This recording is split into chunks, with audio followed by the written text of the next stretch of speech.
Noong kampanya, narinig natin ang mga pangako ng iba't ibang kandidato. Following these giant steps, we'll continue to build. I want to build on success that's already happening.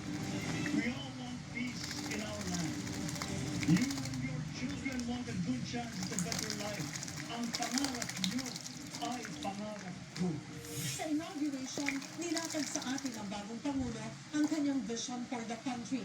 Sa kanyang unang State of the Nation address, sasabihin ng Pangulo ang lagay ng bayan at ang kanyang legislative agenda para sa Kongreso. Sama-sama po tayong makinig sa mga plano ng Pangulo para sa atin.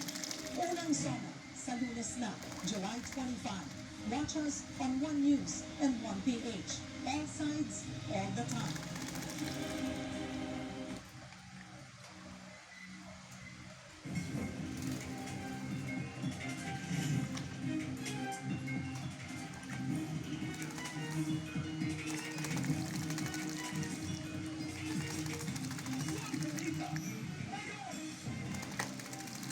Naupo na bilang House Speaker si late Congressman Martin Romualdez. Nag-iisang kandidato sa House Speakership si Romualdez. Nakakuha siya ng 283 na boto. Nalumpas si Romualdez kay Tarlac Congressman Jaime Cojuangco na pinakabatang miyembro ng Kamara. Nakaroon din si Vice President Sara Duterte. Si Romualdez ay kasalukuyang Pangulo ng Lakas CMD habang chairman naman si VP Duterte.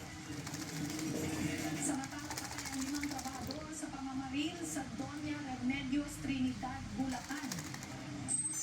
Ayon sa katiwalang si Halbert Presilio, maghahatid sana siya ng merienda sa mga mananabas sa mataas na bahagi ng kabundukan. Yun nga,